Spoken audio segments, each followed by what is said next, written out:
Hello everyone and welcome to RV study zone YouTube channel. और आज हमारा daily MCQ series का fourth lecture जो है वो आप सभी के सामने पेश करने जा रहे हैं। बिकॉज ऑफ नेटवर्क इशू हमारा ये जो फोर्थ लेक्चर है वो कंसिस्टेंसी के वजह से, जैसा कि हमने आपसे कहा था कि सिर्फ संडे को नहीं मिलेगा, तो एक दिन और एक्स्ट्रा आपको मतलब हम इस संडे डेफिनेटली लेक्चर के साथ ही मिलेंगे। तो ठीक है, चलिए बिगिन करते हैं हमारे एमसीक्यू सीरीज़ को। यहाँ पे 5 क्वेश्चंस डेली होंगे और साथ ही साथ आपको इन क्वेश्चंस का सोल्यूशन डिटेल्ड एनालिसिस के साथ में देखने को मिलेगा। हर पर्सपेक्टिव से आपका कॉन्सेप्ट क्लियर करना हमारा मेजर सोल पर्पस होगा। And definitely we can assure you कि यहाँ स्टैटिक बेस्ड क्वेश्चंस ही हम ज़्यादा से ज़्यादा उठा रहे हैं। करंट बेस्ड तो हम लेते ही हैं, लेकिन करंट अफेयर्स बेस्ड आपको बहुत सारे जगहों पे एमसीक्यूज मिल जाएंगे, लेकिन हमारा यहाँ सोल पर्पस है स्टैटिक, क्योंकि इसी बहाने आपका स्टैटिक बेस्ड जो भी है वो चीज़ें कवर होती चली जाएंगी, क्योंकि एग्जाम्स जो हैं वो बहुत ज़्यादा दूर नहीं है। तो इस वजह से कहीं ना कहीं इस सीरीज़ का बेनिफिट उठाइए और ज़्यादा से ज़्यादा लोगों तक शेयर करिए, वीडियोज़ को लाइक करिए, चैनल को सब्सक्राइब करिए और यस, अपना कमेंट सेक्शन में स्कोर मेंशन करना ना भूले। Doesn't matter what the score is. ठीक है, चलिए पहला क्वेश्चन पे आते हैं। And all the best to everyone. तो क्वेश्चन नंबर 1 जो है वो कह रहा है, with reference to the directive principles of state policy DPSP को ध्यान में रख करके which of the following are based on socialist principles. अब अगर आपने डीपीएसपी का चैप्टर पढ़ा हुआ है तो वहाँ पे गांधीयन, सोशलिस्ट और लिबरल इंटेलेक्चुअल प्रिंसिपल्स, ये 3 प्रिंसिपल्स हैं। तो यहाँ पे क्वेश्चन में ये पूछा गया कि डीपीएसपी के संदर्भ में इनमें से क्या सोशलिस्ट प्रिंसिपल्स पे बेस्ड है, और आपको यहाँ पे करेक्ट आंसर बताना है। Select the correct answer using the code given below. ठीक है, चलिए ऑप्शंस की तरफ आते हैं। पहला है equal pay for equal work. समानता मतलब होना चाहिए, इन शॉर्ट समान अधिकार होना चाहिए, जो भी काम कर रहे हैं उसके लिए समान सैलरी दी जानी चाहिए। सेकेंड है organisation of village panchayats, village panchayats को ऑर्गेनाइज करना। और थर्ड है uniform civil code for the citizens. बहुत ही ज़्यादा हिजाब कंट्रोवर्सी जो है वो न्यूज़ में है, इस पर हमने ऑलरेडी एक डिटेल्ड वीडियो बना दिया है आरवी स्टडी जोन के यूट्यूब चैनल पे, आप जाकर के उस वीडियो को देख सकते हैं अगर आपने नहीं देखा है तो अभी कहीं ना कहीं यूनिफॉर्म सिविल कोड जो है वो काफ़ी ज़्यादा न्यूज़ में चल रहा है, तो ऐसे क्वेश्चंस भी फ्रेम किए जा सकते हैं। तो इनमें से आपको बताना है सोशलिस्ट प्रिंसिपल्स में कौन कौन आता है। ठीक है, और let's see the correct answer. तो जो करेक्ट आंसर है वो है इट्स ए, 1 ओनली। ठीक है, क्योंकि 2 और 3 जो है वो सोशलिस्ट प्रिंसिपल्स का हिस्सा नहीं है। ठीक है, चलिए तो कहीं ना कहीं directive principles of state policy जो है वो पार्ट 4 ऑफ द कॉन्स्टिट्यूशन में है। पार्ट 4, पार्ट भी आप ध्यान रखिएगा, क्योंकि आजकल यूपीएससी या फिर स्टेट पीसीएस में पार्ट पे भी क्वेश्चन आ रहे हैं, तो डायरेक्ट वो पार्ट मेंशन कर देंगे। पार्ट 4 है कॉन्स्टिट्यूशन का, और कॉन्स्टिट्यूशन जो है वो क्लासीफाई नहीं करता है। ये ध्यान रखिएगा कि कॉन्स्टिट्यूशन ने क्लासीफाई नहीं किया है, ये सिर्फ मतलब अपने ही कंटेंट और डायरेक्शन के बेस पे इसको क्लासीफाई किया गया है 3 ब्रॉड कैटेगरीज में, सोशलिस्ट, गांधीयन और लिबरल इंटेलेक्चुअल। तो कॉन्स्टिट्यूशन ने कहीं पर भी इसको मतलब डिवाइड नहीं किया है। ठीक है, साथ ही साथ जो डायरेक्टिव प्रिंसिपल्स हैं वो प्रमोट करते हैं सोशल और इकोनॉमिक डेमोक्रेसी, ये ध्यान रखिएगा, सोशल एंड इकोनॉमिक डेमोक्रेसी को प्रमोट करते हैं, फंडामेंटल राइट्स, पॉलिटिकल डेमोक्रेसी को प्रमोट करते हैं। ठीक है, अब सोशलिस्ट प्रिंसिपल्स में क्या क्या आता है, तो पहला आर्टिकल 38। आर्टिकल 38 जो है वो कहता है स्टेट को कि वो सिक्योर कर सके social order for the promotion of welfare of the people, कहीं ना कहीं लोगों के वेलफेयर के लिए काम करना, एज पर आर्टिकल 38। आर्टिकल 39 की बात कर लेते हैं, तो सर्टेन प्रिंसिपल्स ऑफ पॉलिसी है जो फॉलो किया जाना चाहिए राज्यों के द्वारा। आर्टिकल 39 का क्लॉज डी, ये इंपॉर्टेंट है और यही था, equal pay for equal work for both men and women, तो ये आर्टिकल 39 के क्लॉज डी में है। ठीक है, इसके अलावा आर्टिकल 41 की बात कर लेते हैं, right to work, to education and public assistance in certain cases. तो राइट टू वर्क जो है, हमें अधिकार है काम करने का, मनरेगा के वर्कर्स जो है वो इस तरीके से इस राइट का कहीं ना कहीं यूज़ कर सकते हैं, राइट टू वर्क की बात कर सकते हैं अगर वो अनएम्प्लॉयड हैं, और इस वजह से ये सोशलिस्ट प्रिंसिपल्स का ही हिस्सा है। आर्टिकल 42 की बात कर लेते हैं, तो यहाँ पे मैटरनिटी रिलीफ की बात करी गई है। ठीक है, कहीं ना कहीं मतलब ह्यूमन कंडीशंस दिया जाए और मैटरनिटी रिलीफ, तो maternity relief directive principles of state policy में भी मेंशन है, क्योंकि कहीं ना कहीं medical termination of pregnancy MTP bill आया, साथ ही सरोगेसी जैसे मतलब हमने देखे कि ये सारे भी न्यूज़ में थे, तो इस वजह से इवन मैटरनिटी जो वीक है उसको भी बढ़ाया गया, कि कहीं ना कहीं जो उनको मतलब 12 वीक से 24 वीक्स तक कर दिया गया। तो ये सारी बातें कहीं ना कहीं मैटरनिटी रिलीफ आर्टिकल 42। इसके अलावा आर्टिकल 43 की बात कर लेते हैं, तो ये सिक्योर करता है लिविंग वेज, एक डिसेंट स्टैंडर्ड ऑफ लाइफ और सोशल और कल्चरल अपॉर्चुनिटी सभी वर्कर्स के लिए। आर्टिकल 43 का क्लॉज ए, ये participation of workers in management of industries की बात करता है। और आर्टिकल 47 ड्यूटी है स्टेट का कि वो रेस कर सके लेवल ऑफ न्यूट्रिशन और स्टैंडर्ड ऑफ लिविंग और इम्प्रूव कर सके पब्लिक हेल्थ। तो न्यूट्रिशन वगैरह भी जो है, पब्लिक हेल्थ वगैरह, ये सोशलिस्टिक प्रिंसिपल्स का ही पार्ट है। ठीक है, गांधीयन की बात कर लेते हैं। गांधीयन में article 40 organisation of village panchayats, तो ये आर्टिकल 40 गांधीयन प्रिंसिपल्स का हिस्सा है। ठीक है, इसके अलावा आर्टिकल 43 की बात कर लेते हैं, तो कॉटेज इंडस्ट्रीज को प्रमोट करना रूरल एरियाज में। साथ ही साथ आर्टिकल 43B की बात कर लेते हैं, तो प्रमोट करना कोऑपरेटिव सोसाइटीज़।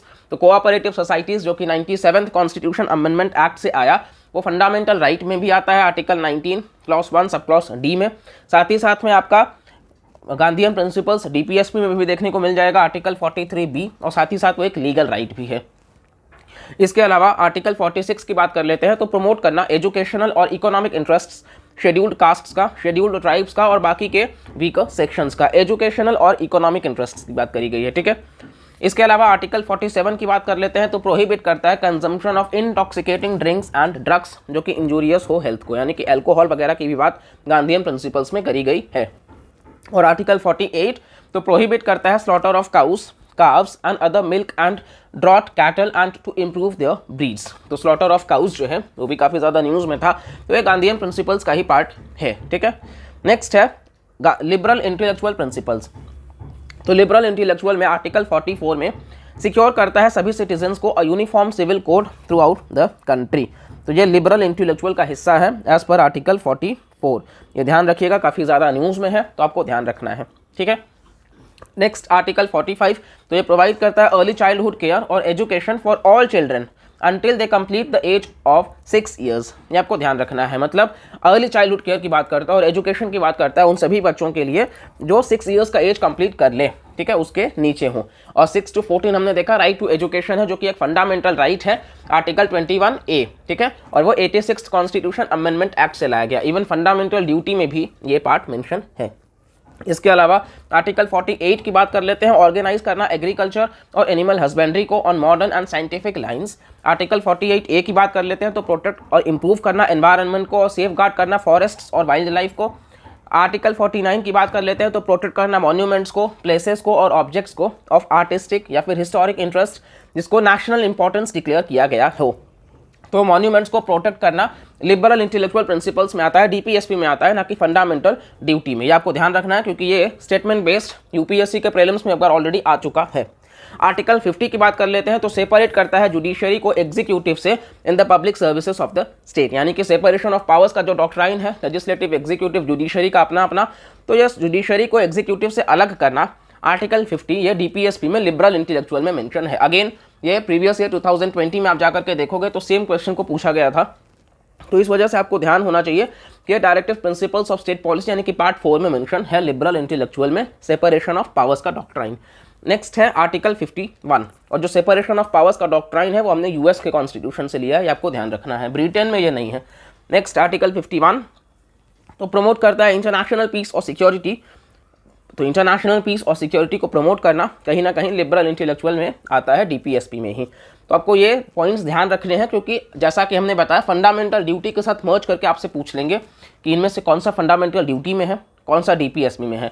तो इस वजह से बहुत ही ध्यान से आप लोग इस बात को मतलब कवर करिएगा। लक्ष्मीकांत बुक में भी बहुत अच्छे से मेंशन है, आप जाकर के वहाँ से उसको पढ़ सकते हैं। ठीक है, नेक्स्ट क्वेश्चन की तरफ आपको लिए चलते हैं। और नेक्स्ट क्वेश्चन जो है वो कह रहा है इनमें से कौन सा जो है वो फेडरल फीचर्स है भारतीय संविधान का। ठीक है, which of the following are the federal features of the constitution of India. और क्वेश्चन क्या पूछा, जैसा कि हम हमेशा देखते रहते हैं, सेलेक्ट द करेक्ट आंसर। हम हमेशा आपसे कहते हैं पहले यही चीज़ ध्यान दीजिएगा, तो करेक्ट पूछा है, भारतीय संविधान के फेडरल फीचर्स के बारे में बताना है। तो लेट्स सी फेडरल फीचर्स क्या है और उसके हिसाब से हम अपने आंसर तक कंक्लूड करते हैं। तो ठीक है, पहला जो है वो है रिटन कॉन्स्टिट्यूशन। तो रिटन कॉन्स्टिट्यूशन ऑप्शन में है, फिर इंटीग्रेटेड जुडिशरी है, बाईकैमरलिज्म है, ऑल इंडिया सर्विसेज है और इमरजेंसी प्रोविजंस है। ठीक है, अब यहाँ पे कहीं ना कहीं आपको ये मतलब याद करना होगा फेडरल और यूनिटरी, तो ये चीज़ भी इंपॉर्टेंट हो जाता है। Let's see what the correct answer is. यहाँ पे जो रिटन कॉन्स्टिट्यूशन है, यस ये फेडरल फीचर्स का ही हिस्सा है, तो 1 तो होगा। इंटीग्रेटेड जुडिशरी ऐसा नहीं है, इंडिपेंडेंट जुडिशरी होना चाहिए, तो 2 नहीं होगा। और इसके अलावा बाई कैमरलिज्म, तो यस फेडरलिज्म को वो दर्शाएगा क्योंकि सेंटर स्टेट रिलेशंस जो है वो एनहांस रहेंगे, स्ट्रॉन्ग रहेंगे। इसके अलावा ऑल इंडिया सर्विसेज, तो ऑल इंडिया सर्विसेज को हम फेडरल फीचर्स वैसे तो मानते हैं लेकिन ओवरऑल में मतलब नहीं कहा जा सकता है एग्जैक्टली। और इमरजेंसी प्रोविजंस नहीं, क्योंकि ये सेंटर के पास में ज़्यादा पावर होता है। तो 1 and 3 should be the correct answer and it's C. 1 and 3 आपके सामने। वैसे भी अगर आप एलिमिनेशन से देखते तो आप 2 निकाल देते तो आपको सी और डी में ही डाउट होता। तो ठीक है, कॉन्स्टिट्यूशन ऑफ इंडिया जो है वो यूनिटरी और फेडरल फीचर्स दोनों ही हैं और ये यूनिक है और अडेप्टिव है इंडियन कंडीशंस को। इस वजह से केसी वियर जो है उन्होंने डिस्क्राइब किया था कॉन्स्टिट्यूशन ऑफ इंडिया को एज क्वासी फेडरल उन्होंने कहा था। ये आप ध्यान रखिएगा, केसी वियर ने कहा था इस चीज़ को, ठीक है। इसके अलावा ये कहीं ना कहीं मतलब ग्रैनविले ऑस्टिन ने इसको कोऑपरेटिव फेडरलिज्म भी कहा है। तो ग्रैनविले ऑस्टिन जब आप मेंस में लिख रहे हो या फिर अगर आपका optional political science and international relations है तो वहां पर आप इस चीज़ को दिखा सकते हो। केसी वियर जो है वो इसको कहते हैं क्वासी फेडरल और ग्रैनविले ऑस्टिन कह रहे हैं कोऑपरेटिव फेडरलिज्म, ठीक है। ये आप ध्यान रखिएगा, आप नोट्स बना सकते हो। साथ ही अब फेडरल फीचर्स क्या है कॉन्स्टिट्यूशन ऑफ इंडिया का, तो पहला है डुअल पॉलिटी, 2 पॉलिटी देखने का मतलब डुअल पॉलिटी का मतलब सेंटर और स्टेट, ठीक है। इसके अलावा रिटन कॉन्स्टिट्यूशन है हमारा, इवन लेंथीएस्ट रिटन कॉन्स्टिट्यूशन है। इसके अलावा डिवीजन ऑफ पावर्स आपको देखने को मिल जाएगा। Supremacy of the constitution, constitution जो है वो सुप्रीम है, कॉन्स्टिट्यूशन से ऊंचा कोई नहीं है। फिर रिजिड कॉन्स्टिट्यूशन भी है, वैसे हमारे यहाँ रिजिड और फ्लेक्सिबल दोनों आपको देखने को मिल जाएगा क्योंकि 100 से ज़्यादा कॉन्स्टिट्यूशन अमेंडमेंट एक्ट लाए जा चुके हैं। और इसके अलावा इंडिपेंडेंट जुडिशरी है, जैसा कि हमने आपसे बताया था इस स्लाइड में आप देखिएगा, तो इंटीग्रेटेड नहीं है इसलिए 2 को निकालना था। इंडिपेंडेंट जुडिशरी और बाई कैमरलिज्म, तो ये सारे पॉइंट्स है। डुअल पॉलिटी है, written constitution, division of powers, supremacy of the constitution, rigid constitution, independent judiciary और बाई कैमरलिज्म। अब यूनिटरी फीचर्स की बात कर लेते हैं।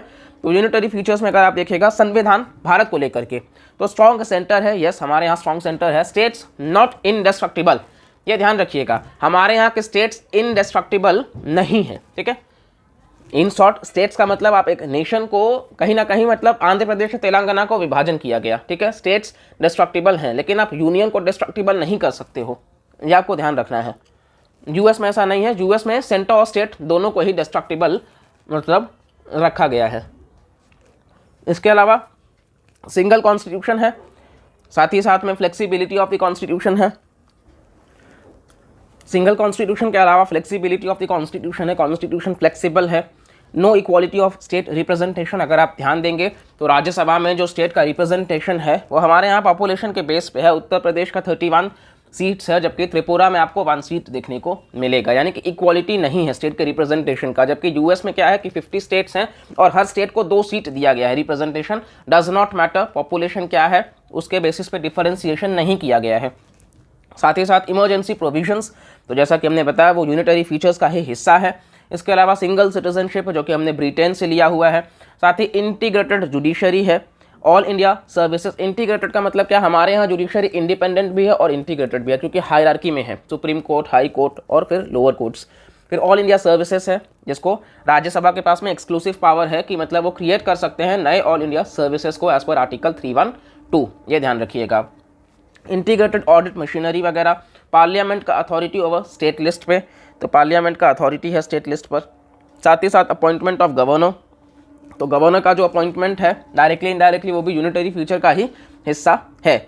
और इसके अलावा कहीं ना कहीं इंटीग्रेटेड इलेक्शन मशीनरी और veto over state bill, state bills पे वीटो कर देना वो भी आपका यूनिटरी का ही हिस्सा माना जाता है। तो ये पॉइंट्स को आप ध्यान से मतलब कवर कर लीजिएगा क्योंकि ये टॉपिक अगेन इंपॉर्टेंट है, स्टैटिक बेस्ड है और इसको हमने ईमानदारी से कवर कर लिया है। तो इसका जो करेक्ट आंसर है वो है सी 1 and 3, ठीक है।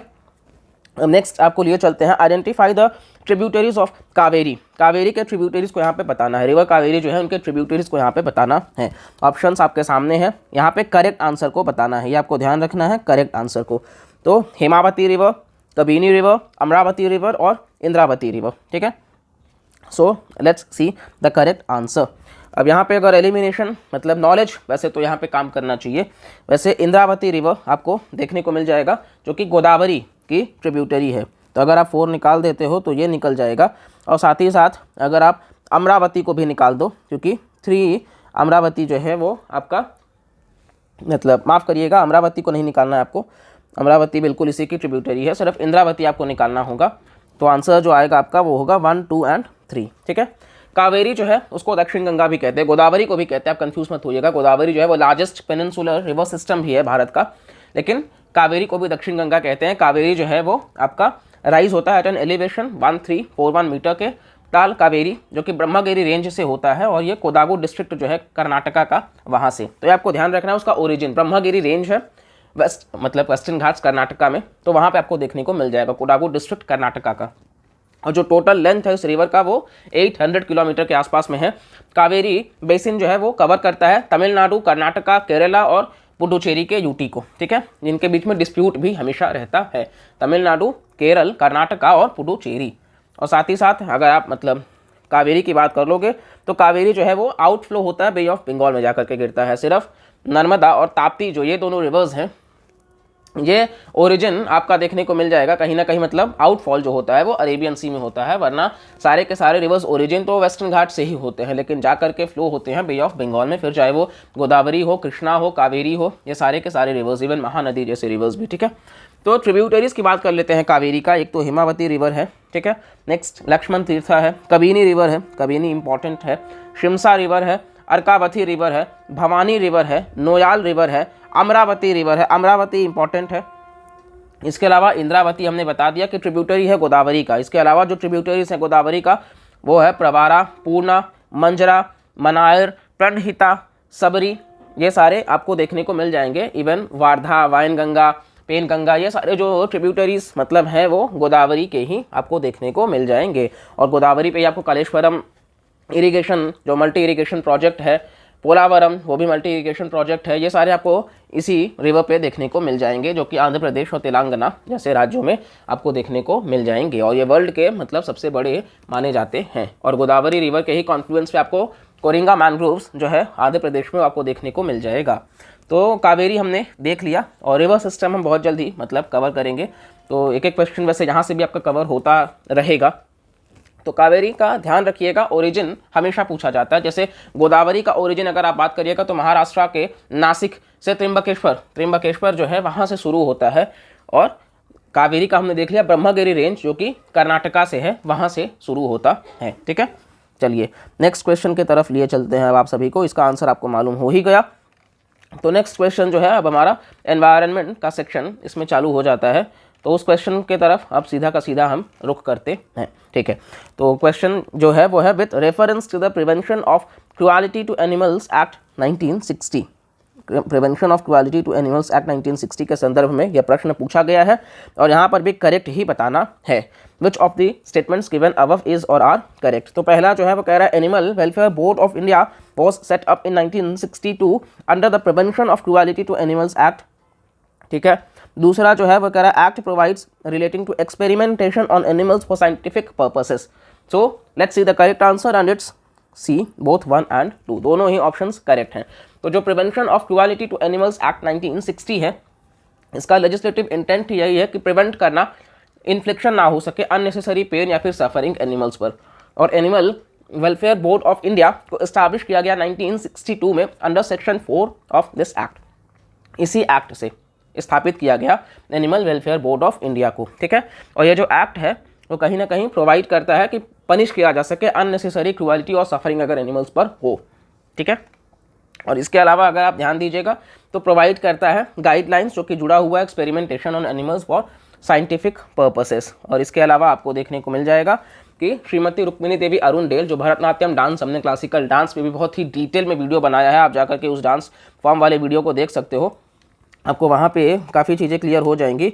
जो कि मतलब अभी हाल ही में उनकी डेथ हुई थी, कथक के जो माइस्ट्रो कहे जाते हैं बिरजू महाराज जी, तो इस वजह से वो चीज़ इंपॉर्टेंट हो जाता है। तो आप लोग वहाँ उस वीडियो में जा करके अच्छे से देख सकते हो।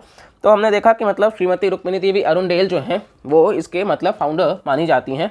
और animal welfare board of India जो है उसका हेडक्वार्टर्स भी शिफ्ट करा गया है, ये आपको ध्यान रखना है। उसका हेडक्वार्टर्स शिफ्ट कर दिया गया, पहले चेन्नई में हुआ करता था, अब उसका हेडक्वार्टर्स जो है वो बल्लभगढ़ हरियाणा में शिफ्ट कर दिया गया है।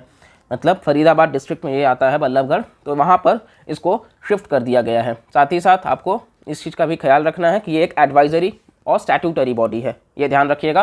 क्योंकि स्टैट्यूटरी इस वजह से क्योंकि ये एक्ट से है, prevention of cruelty to animals act 1960, है ना।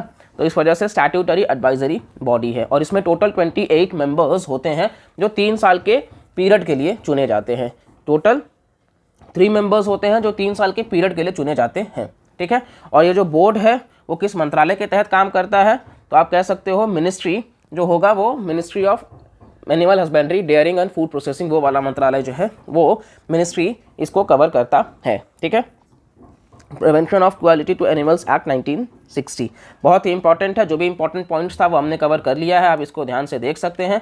और इसके अलावा यहाँ से कोई भी क्वेश्चन नहीं बनेगा, तो आप इस चीज़ को मतलब एकदम अच्छे से कवर करके रखते हैं, ठीक है, animal welfare board of India के बारे में। नेक्स्ट अब आपको लिए चलते हैं, और साथ ही साथ ये ध्यान रखिएगा कि ये जो एक्ट है वो प्रोवाइड करता है लिमिटेशन पीरियड 3 महीने का, जिसके बियॉन्ड कोई प्रोसिक्यूशन जो है वो इस ऑफेंस के तहत नहीं कवर किया जाएगा, ये ध्यान रखिएगा। टाइम पीरियड 3 मंथ्स का रहेगा, ठीक है। Last question of the day, और वो जो लास्ट क्वेश्चन है वो भी एनवायरनमेंट से ही है। Consider the following statements regarding Indian pangolin. Indian pangolin जो है वो न्यूज़ में है, तो उसको लेकर के क्वेश्चन पूछा गया है कि ये प्रोटेक्ट किया गया है under the schedule 1 of wild life protection act 1972। तो वाइल्ड लाइफ प्रोटेक्शन एक्ट 1972 के तहत कवर किया गया है, ऐसा कहा जा रहा है। और साथ ही साथ में मतलब सेकंड स्टेटमेंट जो है वो कह रहा है स्पीशीज़ जो है वो पाया जाता है at an elevation of above 2500 metre in the eastern Himalayas. अब यहाँ पर जब भी मतलब यूपीएससी बेस्ड क्वेश्चंस कैसे होते हैं, या फिर मतलब ज़्यादातर क्वेश्चंस कैसे होते हैं, जब आप इस डेटा को देख रहे हो, आप बहुत बड़ा आपको ये डेटा नज़र आ रहा होगा, 2500 मीटर मतलब 2.5 किलोमीटर लगभग ईस्टर्न हिमालयास में इस एलिवेशन पे। तो ये मुश्किल है। पैंगोलिन्स कैसा है कि बहुत ज़्यादा मतलब उतना मतलब हाइट तक पहुंच पाना मुश्किल है, तो डेटा बेस्ड आप जनरली एलिमिनेट कर सकते हो, ठीक है। 100% एक्यूरेसी नहीं मिलेगा, लेकिन yes most of the cases में आपको करेक्ट मिलेगा। अगर आप 2 को निकाल देते हो और साथ ही साथ यहाँ डी भी निकल जाएगा, मतलब सॉरी ये निकल जाएगा और इसके अलावा ये भी निकल जाएगा। अब या तो ए होगा या तो डी होगा। और अगर आपने थोड़ा भी मतलब वाइल्ड लाइफ प्रोटेक्शन एक्ट 1972 को पढ़ा है, तो आप जानते होंगे शेड्यूल 1 शेड्यूल 2 में मतलब क्रिटिकली एंडेंजर्ड या फिर नियर थ्रेटेंड स्पीशीज आते हैं जो कि कहीं ना कहीं एक्सटिंक्शन के कगार पे मतलब हों, जो ट्रेड वगैरह उनका ना किया जाए। तो इस वजह से ए करेक्ट हो सकता है, ये आप रिस्क ले सकते हो, ठीक है। अब चलिए इसका आंसर वैसे करेक्ट ए ही है, वन ओनली। पैंगोलिन्स जो है वो स्केली एंड ईटर मैमल्स हैं। पैंगोलिन्स क्या है? स्केली, शरीर पे उनके आप पैंगोलिन्स को देखिएगा तो उनके शरीर पे ऐसे स्केल बना रहता है। और ये कैसे होते हैं? मतलब एंड ईटर मैमल्स होते हैं, चींटी को खाते हैं। और ये लार्ज प्रोटेक्टिव केराटिन स्केल्स होता है उनका। केराटिन जो कि हमारे हेयर में भी देखने को मिल जाता है, तो केराटिन की वजह से उनका ट्रेड भी किया जाता है और ये वो कवर करता है उनके स्किन को। और ये जो इकलौते मैमल्स हों जो इस फीचर के लिए जाने जाते हैं, ठीक है। पैंगोलिन्स जो है वो नॉक्टर्नल है। नॉक्टर्नल का मतलब क्या? नॉक्टर्नल का मतलब ये है कि कहीं ना कहीं मतलब ये जो प्रजाति है वो उल्टा उल्लू की तरह, आउल की तरह कि मतलब रात में जगेंगे और दिन में सोएंगे। तो पैंगोलिन्स नॉक्टर्नल है और इनका जो डाइट है वो मेनली एंट्स और टर्माइट्स से ही होता है। और इनके पास लॉन्ग टंग्स होता है, जीभ इनकी बहुत लंबी होती है। टोटल 8 स्पीशीज़ है पैंगोलिन का। जो भारतीय पैंगोलिन है और जो चाइनीज़ पैंगोलिन है वो भारत में पाए जाते हैं। 8 में से 2 स्पीशीज़ पाए जाते हैं।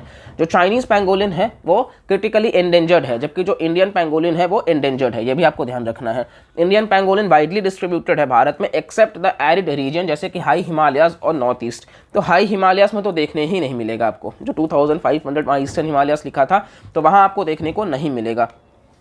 ऐसे भी स्टेटमेंट्स आ जाते हैं कि Indian pangolin is widely distributed in India, लेकिन मतलब या फिर थ्रू आउट द इंडिया ऐसा लिखा होगा वो, लेकिन गलत होगा वो, क्योंकि एक्सेप्ट एरिड रीजन में नहीं मिलता है, हाई हिमालयास वाले रीजन में नहीं मिलता, इवन नॉर्थ ईस्ट में भी नहीं मिलता। साथ ही साथ चाइनीज़ पैंगोलिन जो है वो आपको पूरे भारत में देखने को मिल जाएगा। इसके अलावा वाइल्ड लाइफ प्रोटेक्शन एक्ट 1972 के शेड्यूल 1 में आते हैं, साथ ही साथ IUCN में एंडेंजर्ड में आते हैं, साइट्स के अपेंडिक्स 1 में आते हैं इंडियन पैंगोलिन, ठीक है। इसी के साथ हमारा ये जो टॉपिक है आज का डेली MCQ सीरीज़ वो यहीं पे हम एंड करते हैं। आपको क्विज़ कैसा लगा, क्वेश्चंस कैसे लगे, और डिफ़िकल्ट बनाया जाए और इजी रखा जाए, जैसा भी हो, क्योंकि यहाँ इजी तो हम डेफिनेटली कवर कर रहे हैं, क्योंकि ये कहीं ना कहीं सिर्फ एक एग्जाम को पर्पस में लेकर के नहीं बनाया जा रहा है। यहाँ अगर आप इस लेक्चर को ध्यान से सुनोगे तो यहाँ आपका सभी एग्जाम जो है वो ईजिली क्लियर हो जाएगा। सिर्फ आपको गो थ्रू द वर्ड्स बहुत अच्छे से करना है। पेशेंस के साथ सुनना है। और उम्मीद करते हैं आपको ये सीरीज़ अच्छी लग रही होगी, तो ज़्यादा से ज़्यादा लोगों तक शेयर करिएगा, ज़्यादा से ज़्यादा लोगों तक इस रीच को बनाइएगा, वीडियोस को लाइक करिए, चैनल को सब्सक्राइब करिए, कमेंट करिए और एंगेजमेंट बढ़ाते हैं। कहीं ना कहीं आपका सपोर्ट बहुत ज़्यादा ज़रूरत है। हम अगेन वी आर सेइंग कि हम क्वालिटी से क्वालिटी कंटेंट ला रहे हैं आपको, जो कि आपको डेफिनेटली पूरे यूट्यूब में कहीं इस तरीके से नहीं मिलेगा। बस आपका सपोर्ट बना रहे, जो कि वो एक मोटिवेशन का काम करेगा। So thank you.